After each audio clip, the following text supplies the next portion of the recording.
L'intelligence émotionnelle est l'un des traits les plus importants à développer pour chaque individu et même si aujourd'hui on en parle de plus en plus, elle reste foncièrement sous-estimée. On ne peut pas supprimer nos émotions ni les ignorer. Nos émotions font partie intégrante de notre être, qu'on le veuille ou non. Donc ignorer ces émotions, ne pas savoir les gérer ne va pas les empêcher d'avoir une influence sur tout ce qu'on fait dans la vie. Et la raison, la logique et l'intelligence intellectuelle ne servent pas à grand chose quand les émotions prennent le dessus. Dans la vidéo d'aujourd'hui, j'aimerais vous parler des habitudes de ces gens qui sont intelligents émotionnellement et en fait qui sont conscients de ce qu'ils ressentent, qui comprennent leurs émotions, qui savent comment les accueillir, comment les décomposer, comment les traiter, comment les exprimer et qui savent aussi comment ajuster leurs expériences et leurs perceptions afin de garder le contrôle et ne pas céder ce dernier à leurs émotions. Avant de commencer, je tiens à préciser que ce dont je vais vous parler dans cette vidéo vient de ce livre-là et il me semble qu'il n'est pas traduit en français. Si vous connaissez le titre en français, mettez-le dans les commentaires. Ils ne confondent pas ce qu'ils ressentent à propos d'une situation avec la réalité, les faits ou comment ça va réellement se passer. Ils reconnaissent en fait que leurs émotions ne sont pas des jauges précises ni correctes de ce qui est en train de se passer. Car ils acceptent que ces émotions peuvent découler d'expériences précédentes ou de leur propre paradigme et donc ne sont pas une représentation objective de la situation. Ils sont conscients que les autres ne sont pas responsables de leurs émotions et donc que leurs émotions par conséquent ne sont pas un problème que quelqu'un d'autre devrait résoudre. On va prendre l'exemple de deux collègues à qui le boss va dire bonjour de manière très froide. La première personne va noter ça, mais comme elle sait qu'elle n'a rien fait de mal, elle va vite passer à autre chose. La seconde personne va faire des suppositions, va ressentir de la gêne, de la tristesse ou de la colère. Ceci va affecter toute sa journée, mais en plus elle va attacher ses émotions négatives à son boss dans le sens où c'est à lui de faire disparaître ces émotions négatives qu'il a déclenchées en elle. Donc on peut voir clairement que la réponse émotive ne dépend pas de la situation mais plutôt de la personne.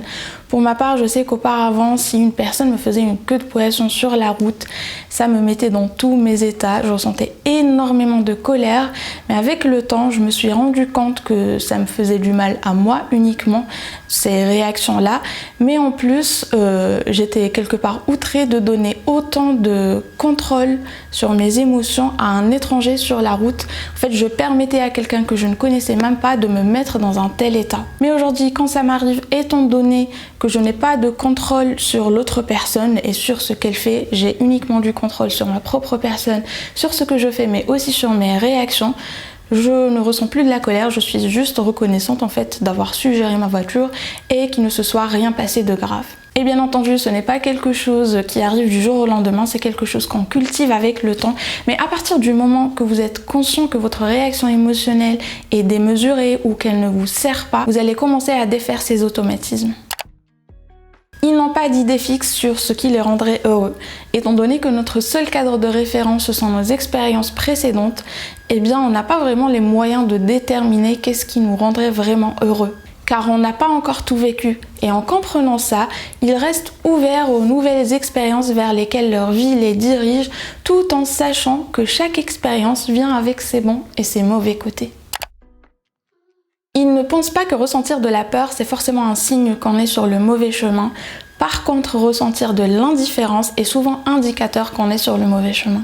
La peur qu'on ressent quand on se dirige vers quelque chose qu'on veut est souvent le fruit de nos croyances limitantes, de nos émotions oppressées ou encore des injonctions et des jugements d'autrui. Ils savent que le bonheur est un choix, mais ils ne se sentent pas obligés de faire ce choix constamment. En fait, ils se sont défaits de l'illusion que le bonheur est un état qu'on peut maintenir constamment. Ils se donnent le temps et l'espace d'accueillir, de ressentir, de comprendre, de traiter et de laisser passer leurs émotions.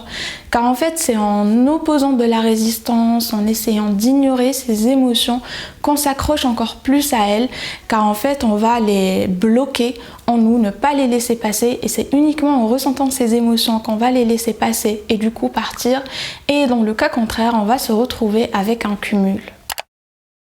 Ils ne laissent pas les autres choisir leurs pensées. Ils réalisent qu'à cause du conditionnement social, des injonctions et de nos biais cognitifs, beaucoup de nos croyances et de nos pensées ne sont pas les nôtres. Donc pour y remédier, ils se donnent le temps de remettre en question leurs croyances et leurs pensées afin de déterminer si ça vient vraiment d'eux ou pas, mais aussi ce qui résonne vraiment en eux ou pas.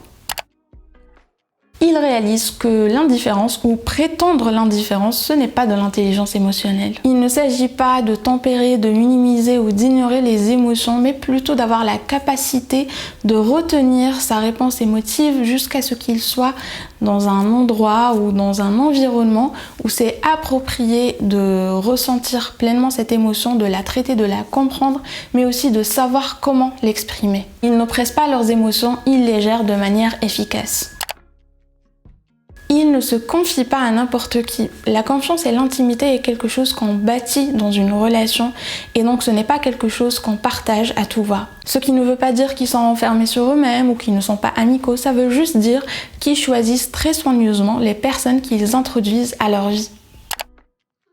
Ils ne confondent pas des émotions négatives avec une vie ratée. Donc ils évitent d'extrapoler et de projeter une circonstance négative actuelle sur toute leur vie. Ils sont conscients que tout est temporaire dans la vie, donc ni nos émotions ni nos circonstances ne sont permanentes. Et donc ils vivent leurs mauvaises journées, ils ressentent leurs émotions négatives, mais ils n'en font pas une fatalité. Donc voilà pour les habitudes, ou plutôt ce que les gens intelligents ne font pas. D'ailleurs, je vous ai fait beaucoup de vidéos sur l'intelligence émotionnelle. D'ailleurs, j'aimerais vous parler rapidement de ce livre-là, qui est un petit peu la référence dans le domaine de l'intelligence émotionnelle. Là, je n'ai que le tome 1 sur moi, mais sinon je vous ai déjà résumé ce livre-là, je vous ai résumé un autre livre qui parle de l'intelligence émotionnelle du même auteur, et je vous ai fait plein de vidéos sur l'intelligence émotionnelle. Je vais mettre les liens, tous les liens dans la barre d'infos. Et sinon, si vous voulez écouter ce livre-là ou le livre dont je vous ai parlé au début de la vidéo, ou n'importe quel livre que vous voulez en audio, eh bien j'ai dans la barre de description également un lien qui va vous permettre d'avoir un mois d'essai gratuit sur l'application Audible ainsi qu'un livre offert. Donc je vous invite à voir ça. Et sinon, dites-moi vous si vous connaissez d'autres livres sur l'intelligence émotionnelle. C'est vraiment un sujet qui m'intéresse énormément. J'espère que cette vidéo vous a plu. Si vous n'êtes pas encore abonné, abonnez-vous pour ne pas manquer mes prochaines vidéos. Si ça vous a plu, du coup, mettez un j'aime et partagez, ça m'aiderait énormément. Et on se retrouve la semaine prochaine pour une nouvelle vidéo.